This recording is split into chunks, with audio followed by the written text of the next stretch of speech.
record on this computer. And oh, it's not what I wanted to do. Well, it's too late now. We're off and running. All right. So I'm gonna go to share screen. I'm gonna share. I think this is it. Maybe. No, wait, that's not it. I'm gonna share. I'm just gonna share that. I'm gonna maximize and then It's silent, unfortunately. stop sharing. Let's see. Uh, Stop share. I know how to fix it. It's just, oh man, everybody, please forgive me, y'all. Share sound, share, and then we try this one more time from the top. The Friday morning fragment.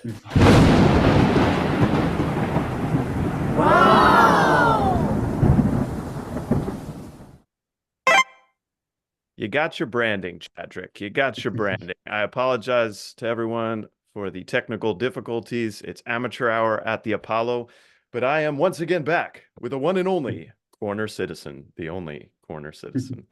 So, Allyn, thanks for joining me again. We got a hot topic for this one, so I'm excited to wade into it. I gotta get my brawling skills up to snuff, so I'm ready to take on the grog. Actually, the name that was suggested for the T-Grog brawl, it came from Cassandra, and the name that was suggested was the T. Grogan Experience. And that's what I would love to do. But anyway, sorry. So yeah, so we got a topic that I think we disagree at least somewhat on, a little bit, at least how we're thinking about it. Yeah, so do you want to introduce us? yeah, just as an opening statement, just before the debate, is not a lot of people like Neal. Very bad, nasty Neal. Not a good guy. People don't like him. Everyone knows Chad carries the Friday morning nameless. The trumpet blows. Not so good. You got to get ready for any attack, okay, Neal? If you're gonna take on the T-Grog. So, um, yeah, I mean, I think the this sprouted out of a text exchange, but it's really turning into a discussion as the corner sort of matures. What the lines between bringing in individual propositional beliefs, especially theological propositional beliefs. So, like, I'm not sure anyone in the corner has heard about this, but actually, there was a schism in the church between, the Eastern Orthodox and the Catholics, actually, a few thousand, a Airing thousand of the something. clothes. And then, I mean, I don't want to shock anybody too badly. Then there was another one between the Catholics and the Protestants. So I don't know, probably you may have heard of it, but, that's actually continues to this very day. Some say it haunts us to this very day. And so the ability to, I think the corner has done something very ecumenical and has like filled a need that spirituality and faith offers across multiple denominations and even multiple religions. But as it matures and as people uh,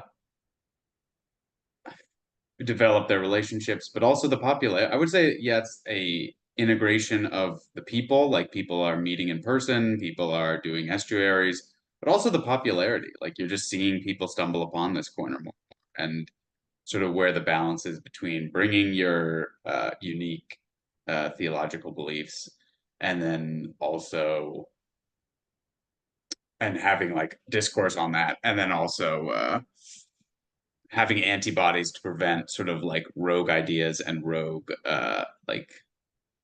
yeah rogue sort of ideas and then forms of interaction that are negative like flame wars from like breaking out.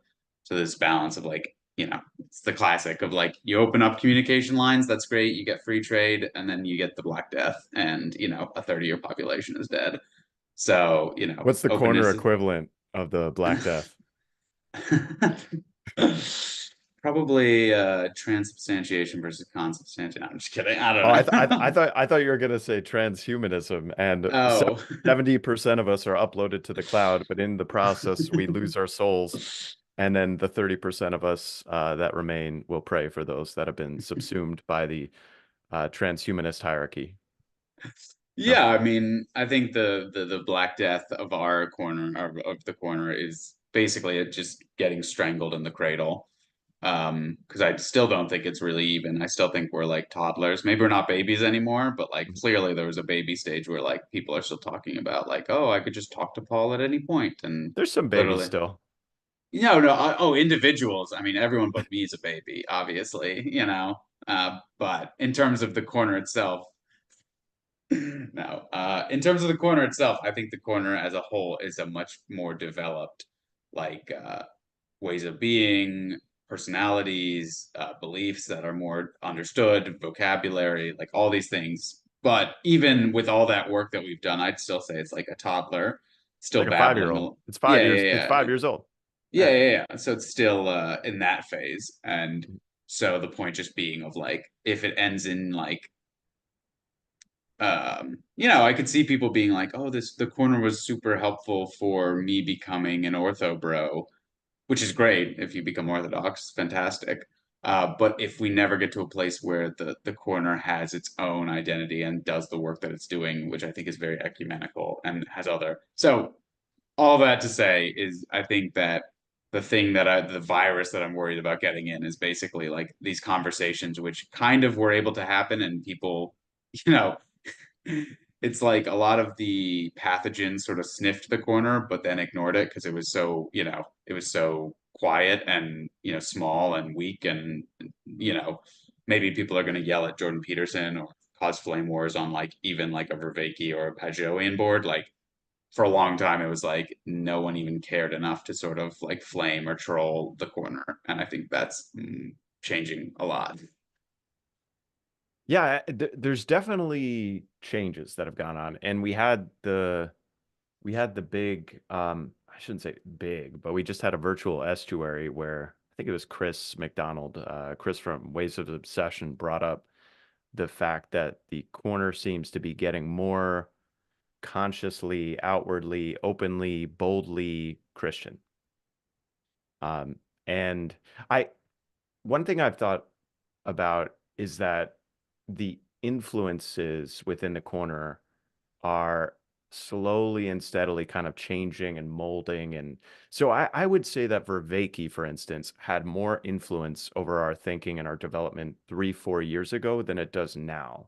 Like with the Hermes incident with Vervaeke, um, that has not been received well by the corner in general. Now, you still have people in the corner that I would say still put Vervaeke at the top of their attention hierarchy, let's say. But I would say the Pajot and PVK crowd are winning that out, or seem to be tilting. Like in general, let's say the cautious optimism that Vervaeke has toward AI is not received well in the corner.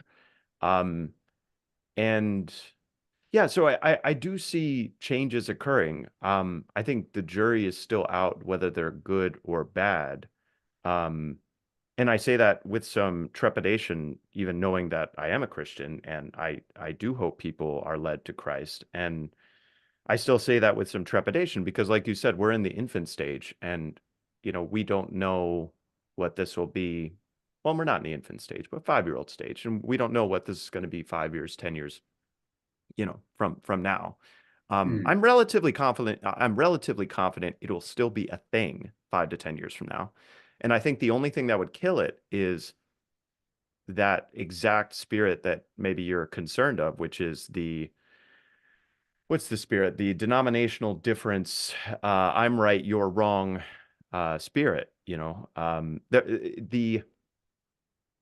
there's always been this spirit of both PVK and Pajot saying, go to church, not specifying what that means, but go to church in your Mm. day-to-day life. Remember, embody in your day-to-day life, actually go in and do the thing.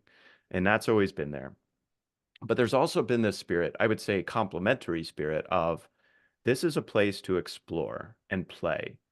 And that's what estuary really is. It's the things that are interesting and TLC for that matter. It's like the things that are salient.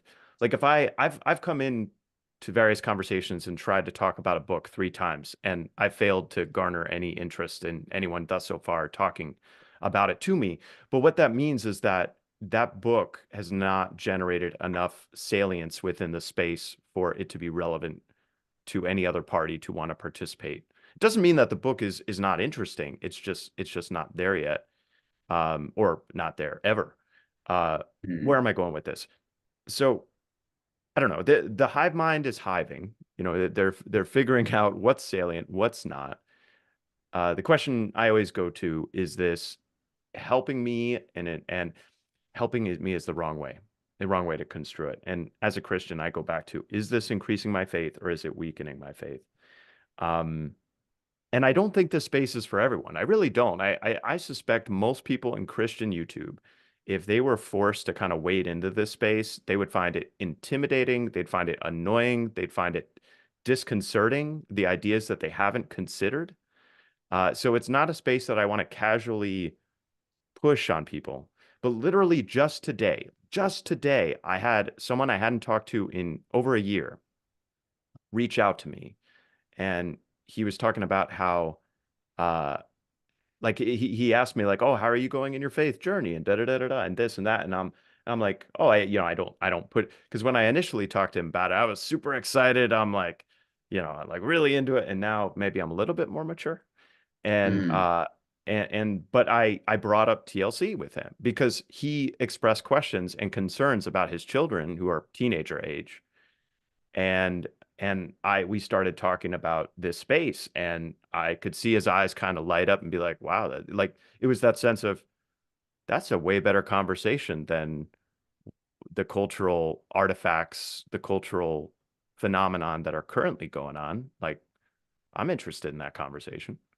Um, mm, so I see this as an alternative to the same old. And I'm not even talking about the mediums per se. I'm talking about the message that the world of rationalist materialism that we've been fed for, let's say, the last 50 years.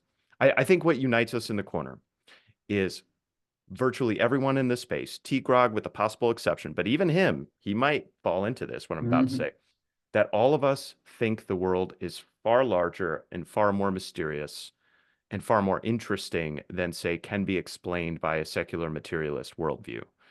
And that is a lens, and a powerful one and an important one, but it's not the end all and be all. And that phenomenology matters. The things we experience matter. And that phenomenology is not something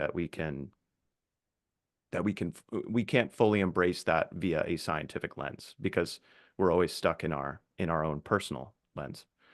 Um, mm.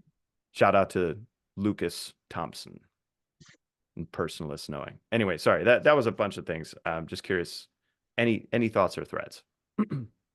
Yeah, I think there's a reason that this sort of dialogue has to happen where it's happening, which is like slightly outside of any one, well, just in a new space, period.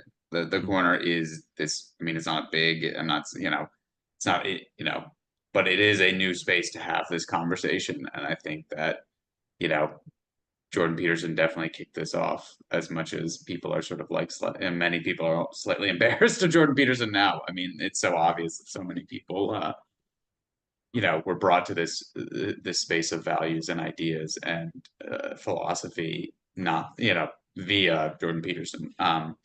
But yeah, that space, I think we have. Um,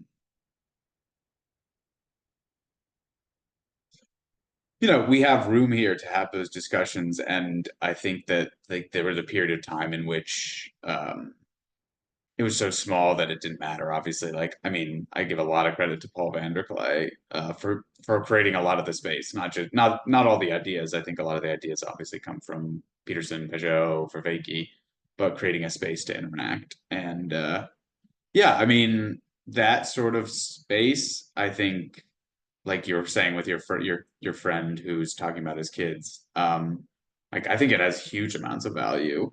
I think it has, um, because these ideas, like, This is how you actually make, I think the ideas we're discussing are actually how you make traditions, how you make things that people want to participate in.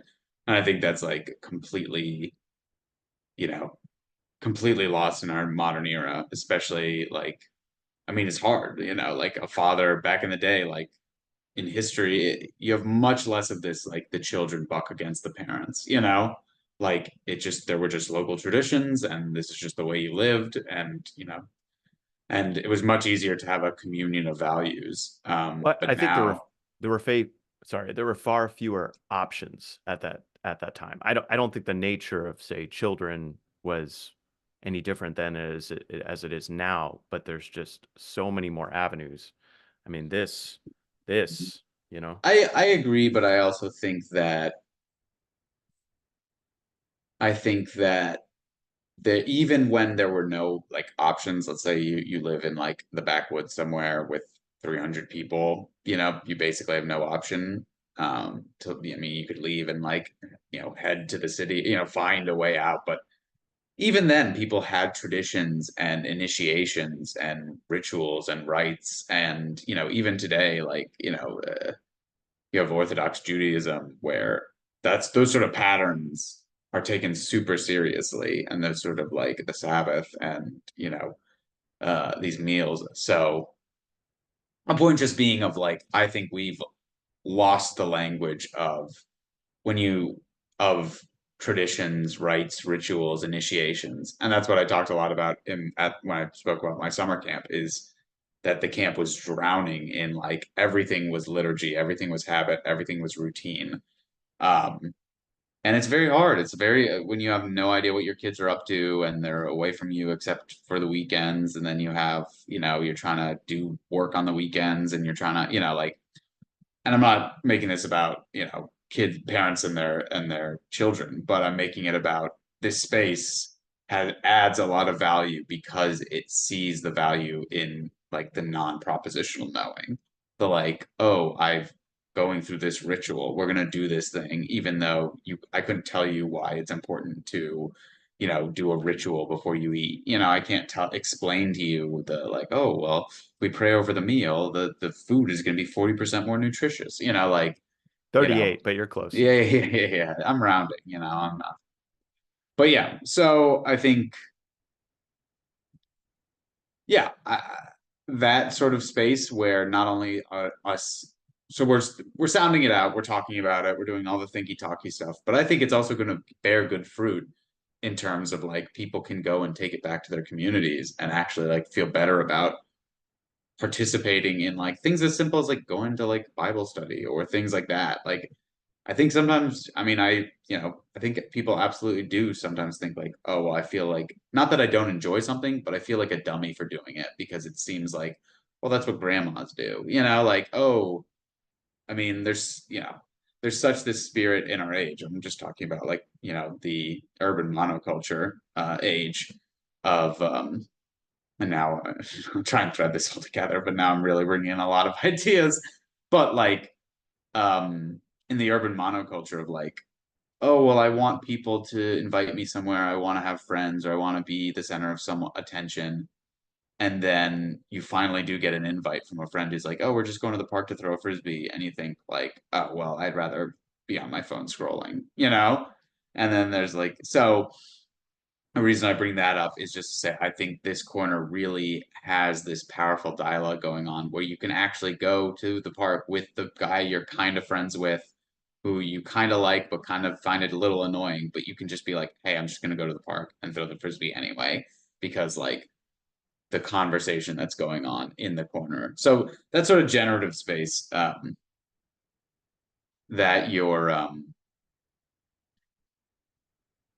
that we're talking about, that's the thing that I really want to like, I mean, defend isn't the right word, but I think there's a lot of like it's gonna get more complicated as it gets more popular because I think a lot of this a lot of the pathogens just weren't that interested in it because nothing seemed to be going on. Like it just wasn't worth the effort, And now I think it's gonna be way more like oh wait. Sorry, the and now to your comment about the Christian-y thing of it becoming more Christian or overt, while I agree that that's true and there's good elements to that, I also say like I think it's sort of inevitable, and we should try and like make things like estuary and make it feel like anybody can show up. But if you go to Comic-Con, people are just gonna pick the characters they like and dress up like them. Like they're going to flex the things they like, you know, and like they're going to wrap their identity. So I do think there's a worry in that things becoming overtly Christian can drive out. It's like, oh, this isn't a space for the non-believer, which I definitely think it is. So you have to worry about driving people out. But at the same time, I think any sort of like, oh, well, you know, you guys started building a fence, but well, I better tear it down because if you actually build it, like you can't make progress. That this is the like, you know, this is supposed to be Groundhog's Day, and we're supposed to just have the same conversations over and over again. It's like, no, it's not Groundhog's Day. Like it's cool that you know things started from scratch, but they have to progress somewhere. Just tearing down any fence or tearing down any structure that's built by the corner is not. I don't think that's a helpful idea. Um, but if it becomes like exclusive, and I think that would affect the spirit, the fundamental spirit of the corner, I think that's when it becomes a problem. Yeah, I got a lot of thoughts. Let me start with an example, actually. So you were talking about the frisbee example, and it's easier to just doom scroll. It's way, and so this happened to me recently, where last year there was a retreat being held close by to, as you know, my church was invited to participate, or people from my church were invited to participate, and it was the same retreat that was really valuable to me in the formation of my faith. It was the right retreat at the right time. I thought it was a phenomenal experience, and only a 3 or 4 day event, and basically 3.5 days. And last year I couldn't participate, and then this year I got the invite to participate, and my initial reaction was like, "Oh man, this is gonna interfere in my TLC conversations, and I'm gonna have to sacrifice other things that I'm loving doing." And then when I had that reaction, I was like, "Aha, I see what's happening here. This is not good." And then as a result of realizing that I had that reaction, I was like, I definitely need to participate and in this retreat. So yeah, so I had to consciously choose to do the harder thing. And as I'm saying that, or as I wrote it down, I was reminded of Jordan Peterson's "Do what is meaningful, not what is expedient." Mm, Um, and and I also found, so there was a week, maybe like 3 weeks, 2 or 3 weeks ago, where I had like four of these conversations in one week, and mm, and afterwards I was like, no, it's too many. Um, but it's kind of like because I'm figuring out a balance of TLC in my life where I'm like, okay, I need to, like, no matter what, I have to look forward to these conversations each week, mm. because the second I get on a conversation and I'm like, Alan, we just talked, man. Dude, what? The second that it's like that is like, it's like, what am I doing? Like, if I'm not joyful in this space, like, what am I Mm, doing? Uh, and to find kindred souls. And this is where I feel like I have the cheat code, man. I keep stating this. Eventually, people are gonna pick up what I'm putting down, which is the way to make this sustainable, no matter how big it is mm, you reach out to individual people that you find interesting and see if they reciprocate, see if they have a common bond, and then you continue to talk to those people and you build relationships. I mean, PVK was the first to do that in this space with like multiple conversations with Pajot and Vervaeke before they were, mm, and uh but that's the way to do it. And don't feel guilty that you find certain people interesting, compelling, just on an individual relationship basis. And then just talk to them about what you find interesting, compelling. So that's really my recipe. I mean, I guess you have to trust yourself enough that you're doing it for the right reasons. And if you have enough things and enough people in your local life where you can actually talk about the ideas that you find interesting, that you think are good ideas, then that's great. But I just don't have the people in my local life that I can talk to about these ideas. I have plenty of people in my local life that I can share a lot of myself with. But this is this philosophical, psychological, metaphysical, whatever you want to call it, this aspect of what we're doing here. I want fellowship in that spirit. So, Mhm. and maybe that's the selfish me, but then again, if it is selfish me, I go back to the test. Is it increasing my faith? Is it making me is it making me able to love agape in every other aspect of my life? Is it helping me be a better husband? Is it helping me be a better father? Is it helping? Yeah, like going down the list of all the roles that I'm playing in all respects. And if the feedback that I'm getting when I conduct that examen is yes, yes, yes, yes, maybe it's no in a particular area. And actually, it was no in relation to the Mhm. retreat. When I had that, I was like, oh, geez, like I'm choosing this over my real Mhm. life community. It's like, no, no, no. Um, Mhm. the other thing that I wanted to mention, I love this about TLC, is there's a tension, and there's always a tension in any community between Mhm. the ultra inclusive and the traditional conservatives. And right now, the ultra inclusive have the upper hand. Luke Thompson and Grail Country, they are kind of the peak of the ultra inclusive. Yeah, bring everybody in. We want your ideas. We want your feedback. Da, da, da, da, da. But I would say that stems from PVK. That stems from and what PVK does stems from Christ himself, where the common criticism is he dines with sinners and tax collectors. Mhm. And so I guess I would challenge even folks that are in the more traditional mindset. I would challenge them to say, if you want to bring the light of Christ, if you want to bring the light of your faith to all the world, but do so in a winsome, gentle, joyful way. And I think that is the Mhm. right way to do it. I mean, that's something that PVK taught me. But if you want to Mhm. do that, then you have to get stronger and better and at doing that. And this is a space where it's a PvP server in Grim Grizz terms. It's a PvP server, but it's like it's enveloped in agape. It's still enveloped in agape. And when someone comes without that spirit of agape, we notice. Like the antenna of the Mhm. corner goes up right away, and it's like, you're not agapeing, my friend. Mhm. You're doing something else. Yeah, so Yeah. like I love that tension. And honestly, I feel like those that are in the more traditional mindset, they are a great counterweight to this thing going off the rails and being like, Mhm. we're immanentizing the eschaton, we're making it real, we're doing it live. Yeah, everything's coming together now. We're mosaicing the vision right here, right now. Bring it down. Heaven. Anyway, so that's Yeah. anyway, I went Well, into Tom Lukeson mode there, but go ahead.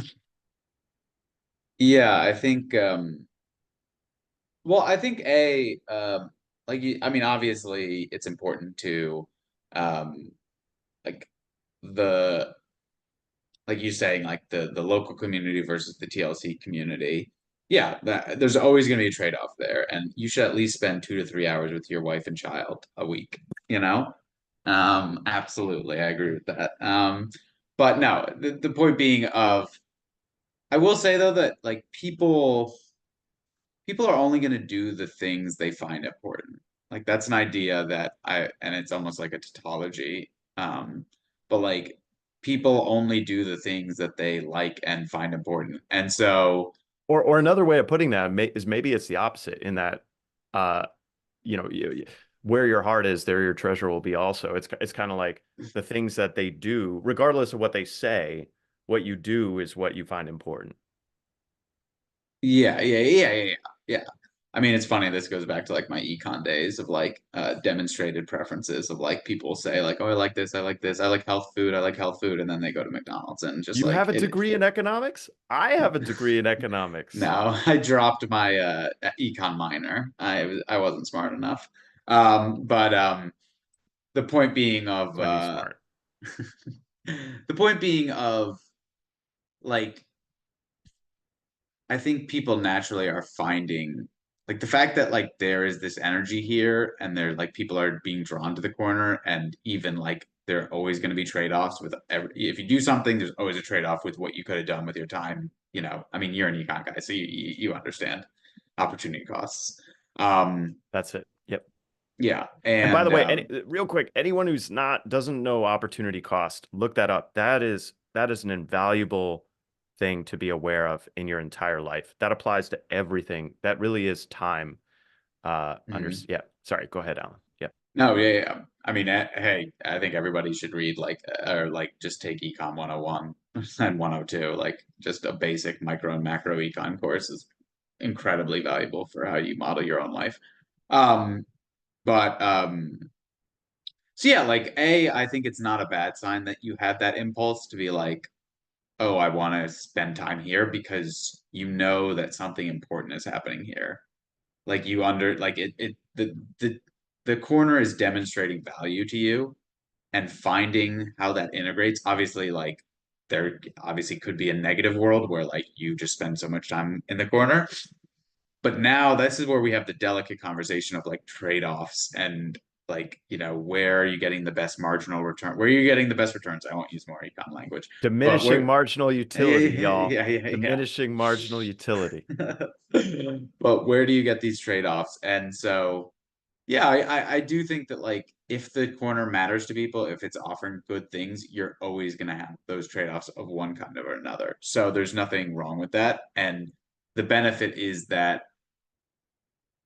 um not only is the corner offering you something good, but it also offers the solution to not overindulging or becoming addicted to the corner.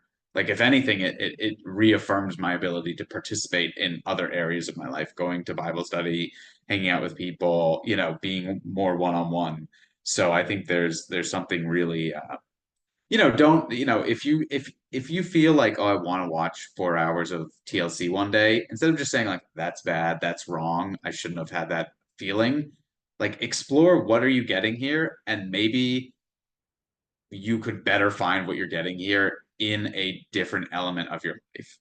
If you feel lonely, that's great that listening to PBK or whatever, or the Friday morning nameless makes you feel not lonely, but often it's might be preventing you by spending 4 hours listening to podcasts, preventing you from developing real relationships, which will offer you that better, um, which that better version of like giving you satiety from your loneliness.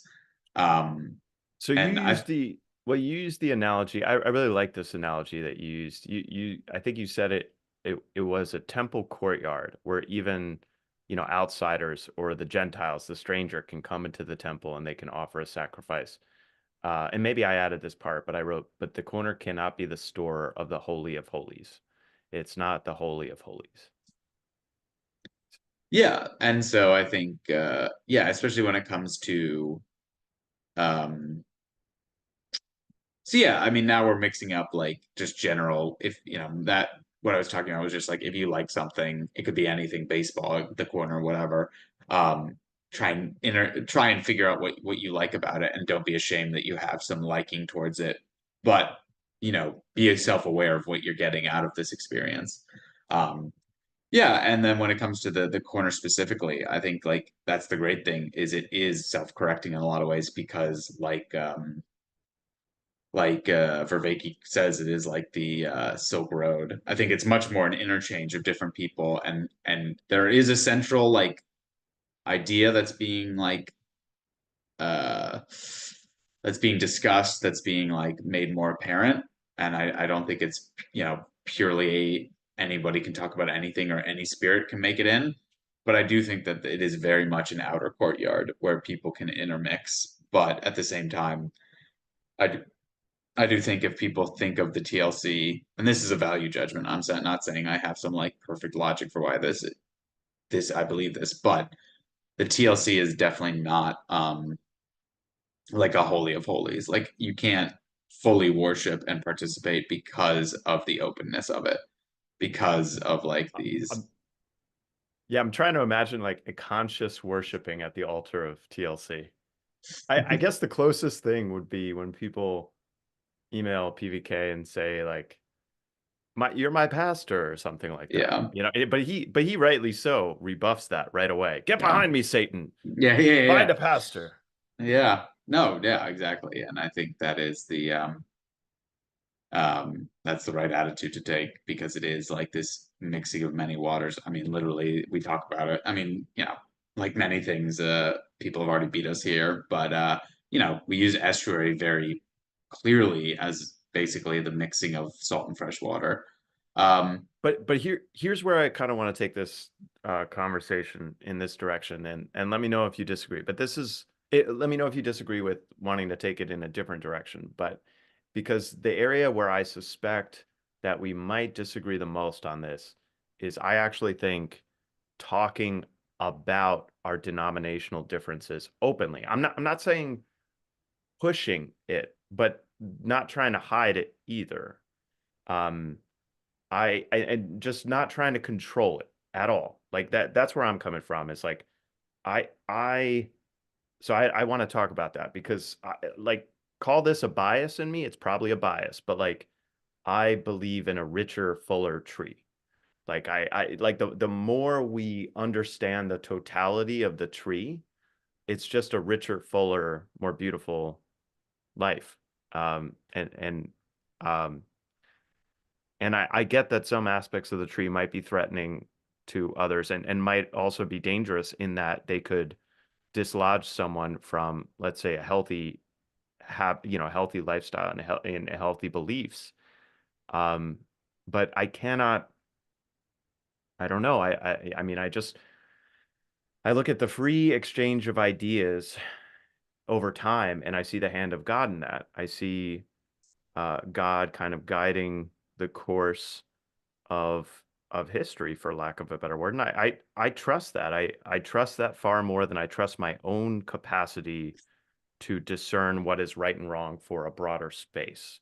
I trust my capacity to discern what's right and wrong for me. I trust that to some extent, but I trust my capacity to discern what is right and wrong for a broader space far less than I trust in my capacity to discern and right and wrong for myself, my family. Like basically the further out I go, and that's almost like the nature of like me calling myself a Catholic. It's like I do not know like the 2,000-year-old tradition that's Catholicism. Like I that's so much bigger than me. And it's like unless there's something that's such a giant stepping stone in my path where I'm like I can't do it, and I haven't had that. It's like at some point it's like I subordinate myself to that higher principality if it's a good one. Now I always have to discern, is it a good one? Is it a good one? And the TLC, I mean, it's a different kind of principality, but what I'm saying is that I sort of participate in this space to the extent that I believe in this space, you could say. And if let's say the space went suddenly one way where it was like, no, stay out, you're this, or stay out, you're that, like that belief is wrong, If it didn't have that spirit of agape, if it didn't have that spirit of agape, I think I would go running. But I think what I would do is I'd go running into the arms of Chad, who'd embrace me lovingly in his big, burly, bearish arms, and he would bear me up on eagle's wings to a higher plane of existence. No, but seriously, hmm. like I would still have the relationships. So even if this space went kaput, um, then I would still have the relationships and the things that obviously I'd have everything else in my life. But sorry, that's a ramble. But like that's me putting my cards on the table in terms of uh why I think we should be fine talking about denominational differences. We should be fine expressing what we believe. I mean, if we can't express what we believe in this space and the reasons behind those beliefs, but at least in a spirit of love, if we can't do it in this space, man, we're in trouble. So uh, yeah, yeah, yeah, yeah. Yeah, yeah. I see. you This don't seem is convinced. no. I mean, honestly, it's not even. It just has much more to do with the larger architecture of the corner, and like, I don't disagree. And just to refine one point I was making earlier, Mhm. um, not that you should make the corner the centerpiece of your life at all, or like or be crazy unbalanced. but there will always will be periods of your life where you're never in perfect balance. Like there's always you're moving it back and forth, and you're always, and I think what's happening in the corner, yeah, and sometimes you're just spinning. Uh, but I will say, I think what's happening in the corner and the reason people are listening to so much of it is that like there is something important going on here, and like it's taking your attention because not just because it's an attention monster, but because there's something important going on here. And I think the next step, and this feeds into your, so like, okay, we have all this attention, all these eyes, all this love, all this attention on this thing. And now we're like, okay, but we're going to go a step further, or like, oh, I like this corner. There's agape here. There's respect here. Like, this is great. And I think that's great. But if you look at the same reason I said at the beginning, it's not that strange that suddenly people are, showing up to the Comic-Con, to the convention in their Harry Potter robes. People are started with just like Jordan Peterson and sensed something was going on. And the more they interrogated that, the more I think people in this corner, or a large percentage of people in this corner, found that aligned with some aspect of the Christian story. And so now the putting on of the Harry Potter robes is just people being clear that their faith they feel belongs at least partially inside of the TLC, which is this is still not bad. There's nothing bad going on here. That's why I'm totally okay with people wearing the Harry Potter robes to the convention, being like, this is what team I'm on. You're wearing the Edward Cullen outfit, and someone, everyone's wearing their different, someone's in the anime costume and whatnot. But I think that we kind of know what happens. So we have this click down. We've gone from like Jordan Peterson, spirituality, Jungian archetypes to one click down, which is like sort of Christian-y, a little bit of Vervaeke, but it's getting more and more Christian. And I think the next click down is a lot of denominationalism. Or no, I won't say it is, but it can be. And so like that's the like pathogen that's sort of like the pathogen that we were talking about earlier, where I get anxious about it, because it's like, okay, we started with Jungian archetypes and Jordan Peterson, then we clicked into like people watching Peugeot and Vervaeke, then we clicked into PVK, and then we clicked in another like level of like resolution, and now a lot of people are finding that the corner that this whole part of their life that they're spending hours a day listening to podcasts on, the way they express a large part of that is through Christian faith, which is great, which is fantastic, beautiful. I mean, I'm a Christian, that's what I tell the girls I ask on dates from my church anyway. And the but like what you're saying, I think yes, there's a Christian spirit here, and I agree that like with a lot of this so far. But the next step, and now I'm finally getting all that was preamble for me actually addressing your question.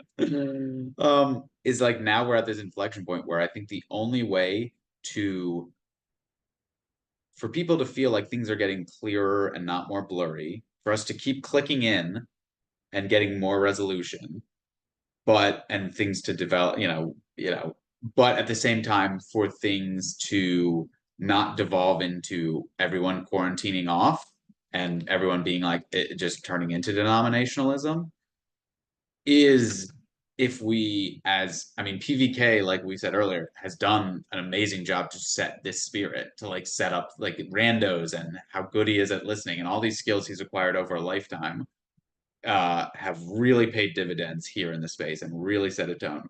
But I think the next level of that, the next like, okay, how do we grow? It is the like Obi-Wan Kenobi like disappearing. It is like him basically saying to us, like, okay, now it's your turn. And like I've shown you the pattern, but you guys need to actually do it. And this is like, Obi-Wan becoming one with the Force.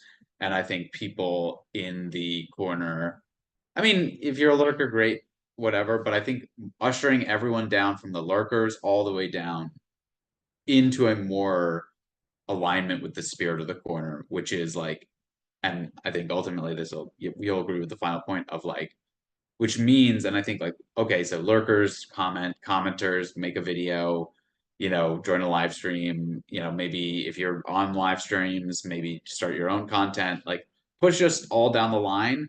But I think what's new? What about the people who are right at the frontier? Like, where do they go? Because, it's kind of obvious what the people who are lurkers can do.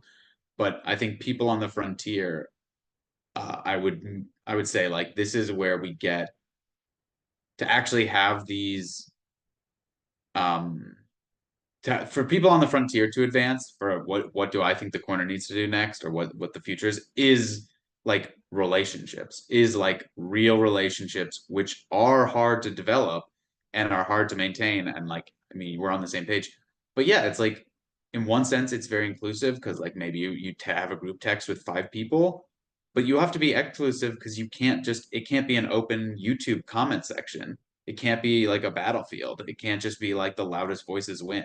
It needs to be like this maturity of like going to conferences, shaking people's hands, just playing, having a guitar jam with people. Like the way that we don't let all this just turn into denominationalism is to basically, instead of making those like 3 big walled chambers and like 3 big pens that you fit into one, your Protestant, Catholic, Ortho, whatever, or like, and then there's a fourth with all the like, new agey and atheists and whatever, all the ne'er-do-wells. I'm just kidding, I love you guys.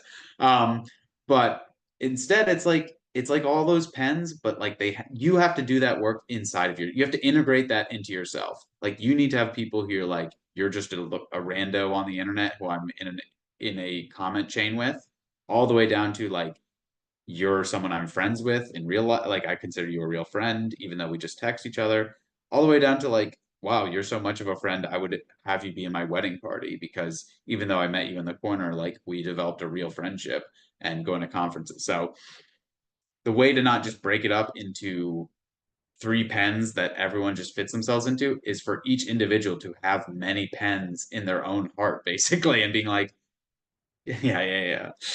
But it's sorry, and this I've been talking way too long. But it's like each individual needs to be like, okay, the mass of people who listen to Paul Vanderklay or Jonathan Pageau or Reiki videos, that is the mob. That is just that's going to become more and more just a faceless, nameless mob. Like to this, I can still sort of find your comments and a couple people's comments I know and give them more weight. But eventually, if it gets much bigger, like it's gonna just you're gonna get troll comments, you're gonna get flame more comments, and having the maturity just to be like, that is a trap. I'm not going to even spend 2 seconds on the guy who says Paul Vanderklay is a grifter and a loser. I'm not, that's the mob. Then there's the 10 people who I maybe am in a group chat with, or the 30 people who I group chat with. And then there's the 2 people who I'm actually friends with. And here's a guy who I'm looking forward to seeing at a conference that I know is coming up. Or this is a person I'm, because we're at a conference, even though this person's a stranger, I can be very open to them. So whatever, that was a huge rant, but that's basically my solution of like, how do we keep pushing forward, is like, I think everyone should, if you care about it, if you're spending your time here, something important's going on, lean into that impetus, whatever that is in your heart of like, why am I spending time here?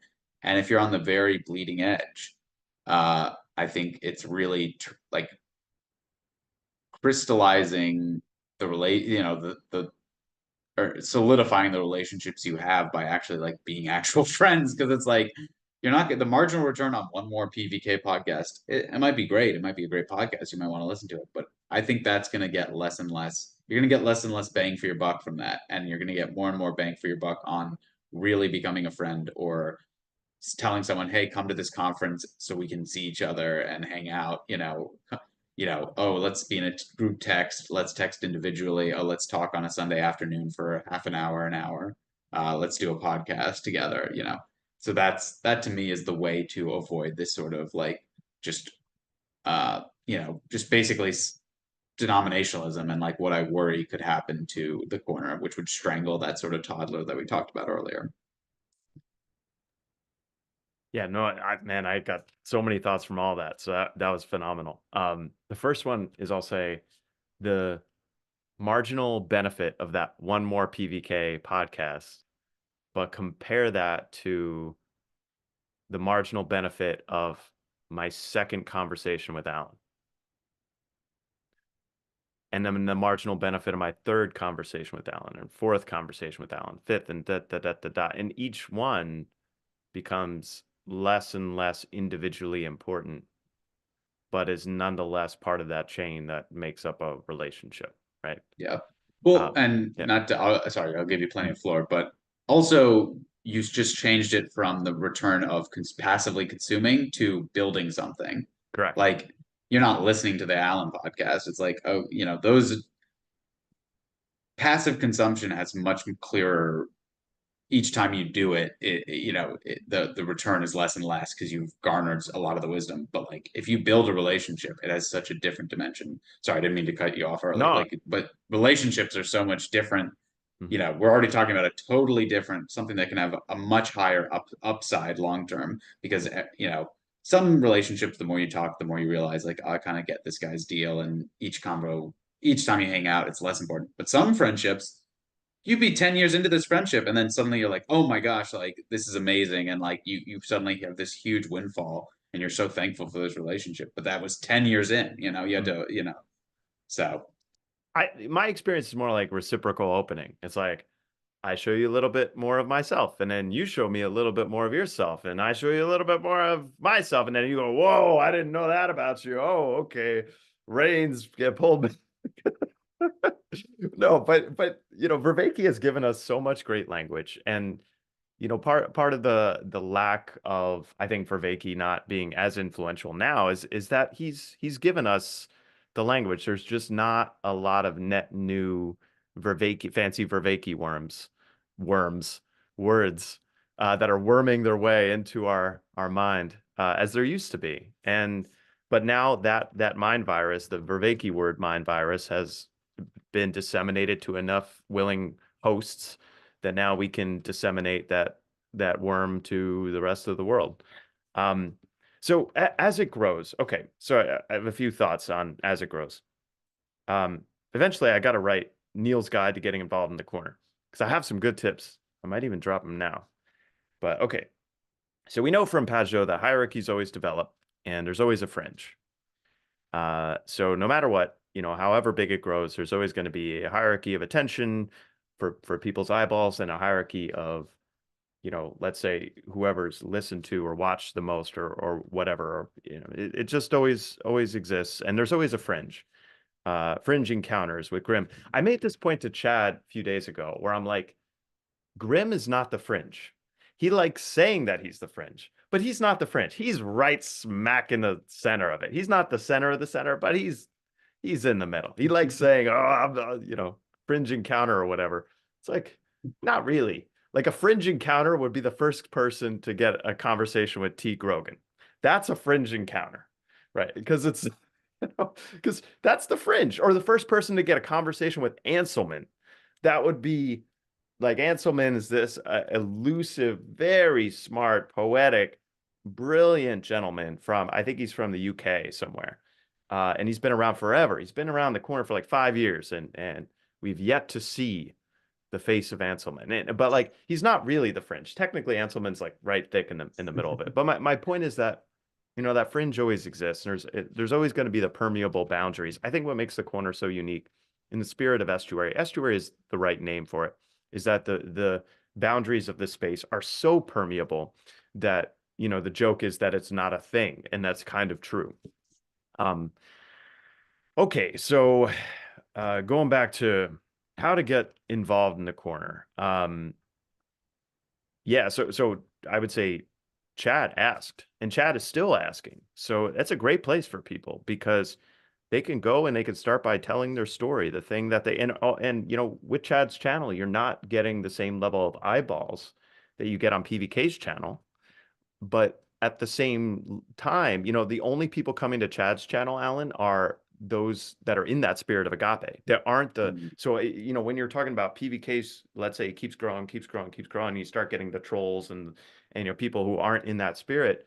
That's where the smaller channels can start picking up the slack and say, okay, people who are really interested in newcomers that are coming out of the lurk and starting to get involved and celebrating that, celebrating that they're participating. they can go to those smaller channels. And that's something I think I did right because uh yeah, like I just wanted to get to know Chad, but also it was like I didn't have to worry about the scale and just being like shocked by this huge scale. Mm. I didn't have to go from 0 to 60, overnight. So, okay. What else? What else? Okay, so you're concerned about denominationalism. I think that's already happening in some regards. Like people have their preference of certain channels, but what I don't see happening, this is what I love about TLC. People have their preferences of certain spaces and channels. There are people you'll find on Grimm's channel that are not on Chad's channel, or they're not on Grail Country, and you'll find people on Father Eric's live streams that are not on Grimm's. It's so there are these different spaces. But what's interesting to me about it, there are some the Bridges of Meaning Discord. I don't know that much about it, so but from what I've seen, the the denominationalism there is stronger because you're kind of in a self-contained space where it's not out on the internet, broadly, and you can. If you want to talk about Catholic ideas, you can go to Catholic space. If you want to talk about Big Eva, you can go to the Big Eva space, etc. Um, and that makes sense if you're just kind of exploring those ideas for the sake of the ideas, but not for like the relationship. Like if I want to put the relationship ahead of the ideas, then that's where I need to actually talk to someone, and ideally as face to face as possibly can. So the denominationalism I think is somewhat inevitable, but what I'm comforted by, and I mentioned this before, but like what we're doing is so much more interesting. And I think a lot of people would say when they hear that word, what we're doing is interesting, that's a subjective judgment on my part. I don't think so. And this is where the conversations on beauty and goodness and truth, I think there are objectively, even if they're not measurable, I think there are distinctively, objectively more and less interesting conversations. Um, and I think people's interest in those conversations reflect that. And I think this subjective experience of what's interesting overlaps with that objective reality. So like I think there's an underlying objective reality to beauty. I do not think beauty is purely in the eyes of the beholder. I think there's something, it's transjective, it's like connecting to beauty. But Mhm. anyway, so what I'm saying is that the conversations that are least interesting are going to be those that are within denominational borders. Mm. That's the point I want to make, is because it's already mapped territory. It's already explored territory. It's not inherently unique or novel in some respects. Um, to the extent that those conversations are happening, I think it's fine and it's great, but it's not. Those conversations have happened since the beginning of that denomination. They happen every day anyway. But when you're talking about what's happening in this space is a new, unique thing, that it's that conversation between the branches of the trees, the birds sitting in the branches who are singing to each other. That's the analogy I like using. But and that's new, and that hasn't happened before. And you talked about bringing the things from the corner into your local communities. Like I'm smuggling in all sorts of stuff into my Bible studies, like so I'm bringing it there because I think this stuff has increased my faith, and I want to, the stale lines that everybody knows that have been used, let's say, in our faith for 30, 40, 50 years that are not getting the job done at reinvigorating someone's heart or passion. Um, that's the stuff that I want to reinvigorate, that I want to bring the secret joy. I want to bring it. Like I don't know what else to say to that. Mhm. Yeah. So I've been talking for a while. Mhm. Back to you in the studio. No, yeah, I agree, and I think that's one thing from this conversation that's helpful is yeah, there's something particular to the corner that isn't captured in any one tradition, and that like is a spirit that's permeating. Um, and I think the more we can bring that out, and I think it does have to do with what you're talking. When you use the analogy of the birds singing to each other, and I think it also has to do with when PBK says we need more stories. It's like this is about people's experiences. It's about understanding one another. It's very much a participatory, non-judgmental space. But at the same time, there are themes that come out of that, which become like you can't, even if you're just telling stories, like there are certain conversations that are going to glean more attention and care. And so what we're working on is, um, you know, the the song where all the birds can sing it together. Like they, or not that they sing the same parts, but all their different voices come together and make something beautiful. And what's that meta pattern? It's not any individual's not doing something, but how does the meta pattern emerge of like, oh, if we all sing like this, if we all bring our gifts to the table in a certain way, it makes something even better. And I definitely think that's true. I just think that that's why we get the feeling of like, oh, I'd rather do TLC than this other stuff. Like that's where we get that feeling from, is something's actually occurring, something's going on, something new is emerging, and a lot of the old and desiccated conversations about like boring sort of like uh tribalism are like boring. People don't like them. People don't like these like conversations where they feel like they're going nowhere. So the fact that something new and exciting is happening is the reason TLC exists, in my opinion. And I just think that and I guess this is me saying it to myself, it's not to educate anyone else, is the way we actually continue this process is like, yeah, it's great that we had Jordan Peterson. It's great that we had Peugeot and Vervaeke. It's great that we have PVK. But like the next link in that chain that so many people walked down, I think, is us embodying so much of the wisdom that is actually happening, because it's no longer passive consumption. Jordan Peterson's basically like one of the most famous public intellectuals in the world at this point. So like, you can sit in your room and pretend that you're having a conversation with him, but like really it's pretty high level that you're having that. It's pretty abstract that you're having a conversation with Jordan Peterson, because you can't get 2 seconds with him. But Sorry. what I've thought a lot about is that I'm really curious about this over like let's say 500 years. Like I think what Jordan Peterson will be remembered for in history is two things: the Genesis lectures Mhm. and then this space. I think his most important work were the Genesis lectures and then the spawning of this space.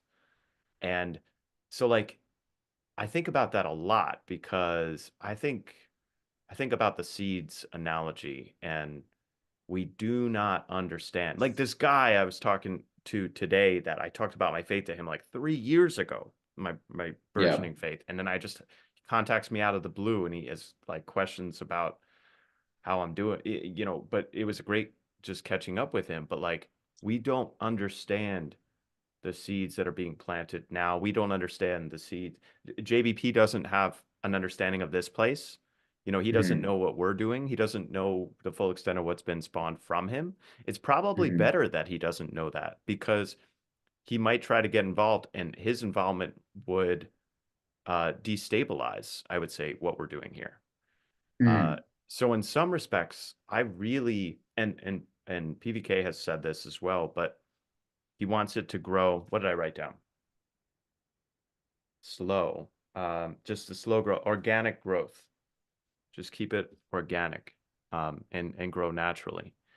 Yeah. And don't try to, change what's if it's a good thing, don't try to change it or mold it. And I think that's true. It's like the seeds of Christendom didn't really sprout. Well, they were sprouting all over the place, but to say if you looked at 100 AD, which is 100 years after, and if you made the prediction 100 AD that oh, this is going to be the most dominant worldwide religion, it's like Mhm. what are you talking about? We're being executed in the Colosseum, like what, you know, Mhm. yeah. Uh, Mhm. anyway, Yeah. Yeah, I mean, yeah, I think in terms of the organic, and it only happens when all these other people are getting in the game. I mean, we're seeing like people make channels and a lot more videos. So in a lot of ways, I'm very hopeful, and I think it's happening. I just think this endeavor is very much a bottleneck in terms of like a lot of communities can't get through this phase. You know, they have the like, oh, we all listen to, the writer of the book series that we all love. They're the best. But anyone who comes, any person below them, any like fan fiction writer or anybody who has really good critique videos, it's very hard to um, for any other figures to develop beneath them. And because it's like, well, I don't like what you're saying. I'll let the king character do whatever they want because they're the king. But like anyone, there's no hierarchy below that. It's just the mass and the king. So yeah, like we're saying, we're developing that the middle part where there are different like, and you don't have to agree with everyone. You can be more of a fan of like this person or that person or Friday morning nameless or your ways of obsession, But I think the bottleneck here, and this is very hard for the spirit of openness, is that it requires a lot of discrimination and a lot of being like, I want to be with these people and I don't want to be with these people. And, you know, and as someone who did comedy, it's very, or I'll just take it like church as an example. Like church, they'll like if you put your hand up, they'll have you moving chairs and doing stuff, and they'll have you making the coffee and doing, spending a lot of time, and especially like in the world I'm in, which is great, which is fantastic.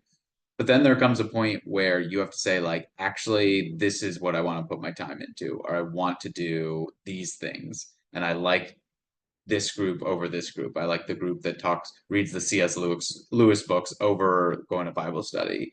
And you might feel guilty because you're like, I want to do everything. I want to be, I love the church in itself. I just love the church and I don't want to discriminate. I don't want to say I want to spend my time here or here.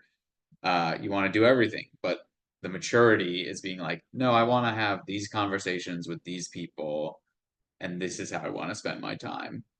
Um, and so yeah, I just think that's very hard because there is this spirit of openness and us all being like friends and all of us being like these equals underneath the Mount Rushmore of the corner. And so yeah, just that of like it's gonna take some maturity to be like, you know what, this is my group, this is where I put my time. I love the corner. I'll go to conferences, but then at the same time to be like but this is like these are the things I'm going to put my effort into and I'm not going to like be pulled in a million directions, because I mean there's just too much, like we've said, there's too much content now. Like we now have to make choices. They're trade-offs. You can't just consume everything in the corner. You have to really be um discerning about, and that's the way you actually build something. So it's like, it is like this is the area, this is the group, and people are going to say call them cliques, and oh, those guys only, they talk to each other and they're part of this clique, and but that's that's part of the mature conversation, which is like it's very hard to, not everyone's going to get the same amount of everything going forward, and that's going to be hard because we're okay with PVK getting all the views and being the man and being the this, because we're all like, oh, it's PVK and then the mass underneath them. But as the little guys rise up and different channels get more attention, people are going to be like, they don't really even get the corner. They don't even, they're posers, and so So that's, sorry, yeah, continue. yeah, no. So my advice there is, well, again, if you're going for individual relationships, then you don't have to worry so much about the hierarchy as it inevitably develops. I guess, okay, so I'll give you an example. So you want to bring, in getting involved in this space, you want to bring whatever talents you have to bear. And so like Luke Thompson was someone that I'm like, I've got a lot in common with this guy. Like I think I would get along with him pretty well. But like Luke is high up in the status hierarchy. He's hard. Like Chad gave me an inroad because Chad, we did the randos conversation. I wanted to talk to him again, and he accepted. But Luke's got 800 friends. What does he need little old me Yeah. for?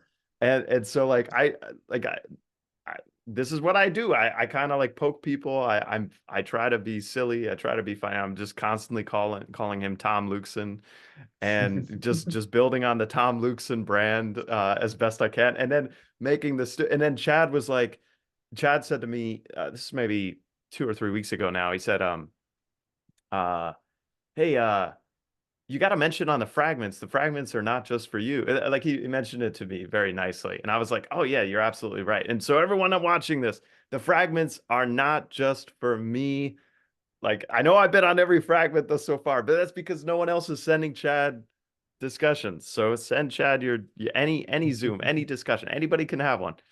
Um, but Chad said, and Chad's like, "Hey, can you announce that?" And I was thinking to myself, I was like, "Oh, I could totally do a Tom Lukeson announcement." And so made the Tom Lukeson announcement, and then we're just building off of Mm. so if you have a talent, could be anything, but like bring that to bear in this space, like if you're musical, artistic, like if if you think about it, yeah, and it's branding that goes on Grimm's channel, the Broken Clock Tower Discord, but just whatever your this little light of mine, I'm gonna let it let it shine, y'all. So um and yeah, sorry, that's all I had there. But you got any advice for others getting involved and Yeah. getting involved in a non-denominational way, let's say? Yeah. Well, yeah, I think, I mean, yeah, bringing your gifts to the table, like pushing people down from the lurker all the way up to the most involved people, like just pushing people down the high. Like, I guess the best way I can put that is, if you feel like there's something happening, if you're listening to the corner, if you feel like there's something important here, lean into that, do more, lean into that feeling, lean into that, and figure out how you can participate more. If that's just commenting on, PVK videos or listening to other channels or smaller channels and getting involved there. Um, yeah, I mean, And I and for just, the for the young man, I'll say this for men that are, let's say, not yet married, and but like I mean, this goes for in your church involvement too, and PVK's talked about this a lot, but it's like work on developing a skill, whatever that skill. I remember when I first got my when I got my first job, I had to move to Wisconsin, didn't have any friends, and I was playing video games a lot, which was, I don't think it was that much of a waste of time. But I had friends in college that played the drums, and I was interested in learning how to play the drums. And so I had a job, so I bought myself an electronic drum set, and I just started, listening to YouTube videos on drumming and like playing the drums and just cultivating whatever skill lines up with your interests. Like Alan, you did this for comedy, but like that's like put yourself in those uncomfortable spaces or situations where you're having to grow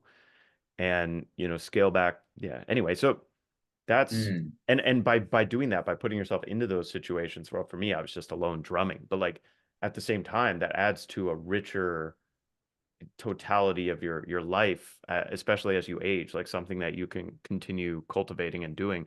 And now I play drums for my Catholic church at a youth mass. Like, if you told me that that would be the case 10 years ago, like, say, like, what are you talking about? Sam Harris would never approve. that's funny.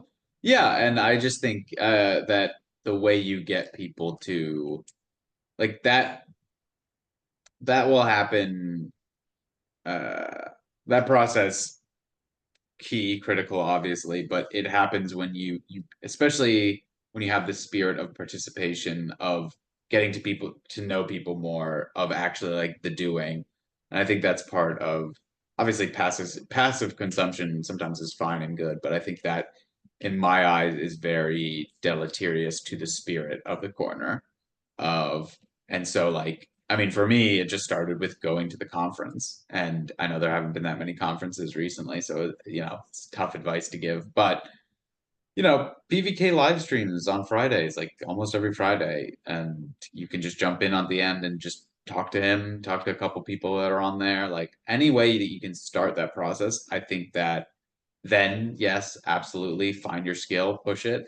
But I think I think that before you get that impetus to learn the skill or to do something, it starts with a moment where you're like, wow, I really wish I really wish I could participate more but I can't because I don't have a skill. But like right now, I'm just the baby participant. I'm just the guy stammering around and trying to. But I wish I could be part of this like bigger body, and that comes with just like starting the process. And like, I mean, you should put out the fuller. I feel like it'd be too hard to do right now at the end of our discussion, but putting out just like a inroads to getting into the corner. I mean, it is funny because I don't know if anyone's really put that out yet. Because like, there's stuff from Bridges of Meaning, there's the conferences, there's PVK's Friday live streams You where got no you one's got gonna like.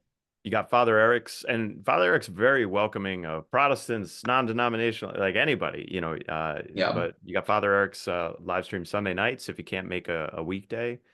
And then Grail Country, what Luke's doing, those live streams. Live streams are a great place to start because you don't have to talk much and people, get immediately acquainted to you, and they're very welcoming and very forgiving. And it's a really good place to start. Yeah, I agree. Yeah.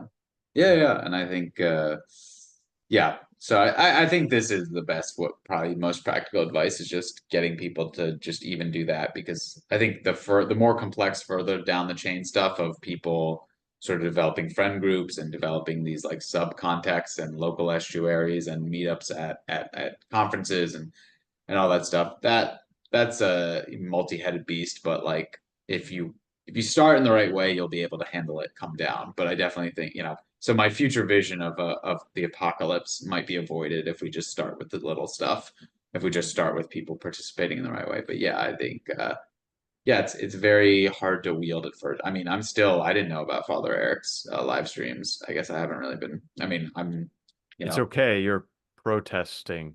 yeah, still protesting. You know, after I watched that video of the Pope eating all those babies, I just said, I don't think that's right. Oh, geez, man. I said, I don't know, I don't want to judge not lest you be judged, but you know, I think that's a little too far, not for me. So, Well I need to played, sir. remember I'm not around You my you did you Protestant did say friends you were all the gonna time. you did say you were gonna pawn me in this Yeah. conversation. So there you go. So, yeah. I Oh, I hang on the cross. he's the lamb that is slaughtered. But Yeah, maybe it's a good place to stop. I mhm. feel like we've preached at the corner a good amount. I expected to, sort of like arm wrestle you and get you in a good grip, but instead it just felt like we were like two young men shouting at the clouds at how people should act in the corner. That's kind of how it felt, this conversation. I don't know. I think the corner in my mind, it's so funny because in my like personal life or like in my personal church, like I would consider myself very much a watcher of the barricades and like take it very seriously, Mhm. and there's good, and we could have a whole discussion on that topic, but I'm much more like watching the barricades and having those discussions about very like propositional beliefs, because I think in that context it's very important. But here in the corner, I don't know. Anytime people get too like new atheist debatey, I just can't help but laugh because I'm just like, it's just such the wrong like space for it, like I'm just like, it's so much better just to like commune, have a conversation, try and figure out why the person thinks what they think, try and see where you overlap, and especially I think the ideas and the tropes and the, the like the structure of how this corner specifically, the ideas of like multiplicity and convergence and group relevance realization, and these ideas that come to the fore of the corner so push against any type of like formal like you're wrong and I'm right. Like it just I'm like, we could do that. You could have that debate and be I, like, no, I but think I've laughed harder in this space, uh, at certain points of the T. Grogan conversations than at Mm, any, because like if you just think of the hilarity of this, like you got a staunch atheist walking into a overwhelmingly welcoming Christian space, being like, "Yeah, we were where you are," and not only that, very, very smart, yeah. older atheists, and he's surrounded by like it's like the grandmaster in one karate school like walks into a dojo where he's surrounded by like 35 and 40-year-old guys that but but the grandmaster of that dojo, the 35, 40-year-old guys have all trained at that dojo already. So they're probably not as strong as he is in that dojo, but they've all trained in that same dojo. So they know all of his moves, Mm, and they have a new technique that the 75-year-old master is still learning in this new dojo. oh And I yeah. don't know, I had all these images of like, like it's just Mm. hilarious. You just there's this one part of the conversation where T. Grogan's like, look, all of you guys are very smart, and it's remarkable that you're even having this conversation. I'm just cracking up. Like, ah, Yeah. that respect leads to a change in heart. Like Yeah. if you respect someone enough to engage with them, like all relationships are reciprocal. All relationships lead to some level of personalist knowing. And I'm convinced that's why Christ tells us to resist not evil, is because anytime you're fighting against something, you become attached to that thing, whatever it is. And Mm. so the question is like when T. Grogan wades into that dojo with eight well-armed formerly atheist men, and he brings his arms to bear, are they gonna change or is he? And if he Yeah. keeps doing that, now maybe neither, maybe the immovable object hits the unstoppable, or no, it's the unstoppable force hits the immovable object, and Chuck Norris, formerly known as Tom Lukeson, dies when that happens. It could Yeah. be the case, but time will Well, tell. yeah.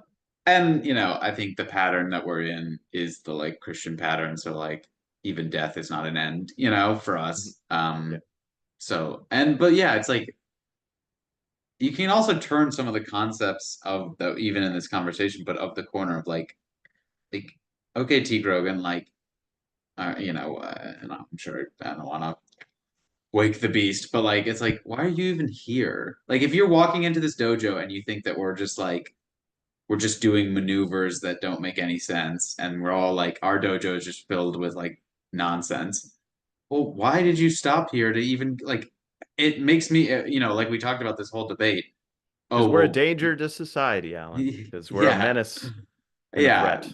But it's And like that. and also we are a menace and a threat, but and also there's a tiny little seed, a little Yeah. door within T. Grogan Yeah. that still wants to believe, wants to believe in the possibility of believing. Yeah, and it's like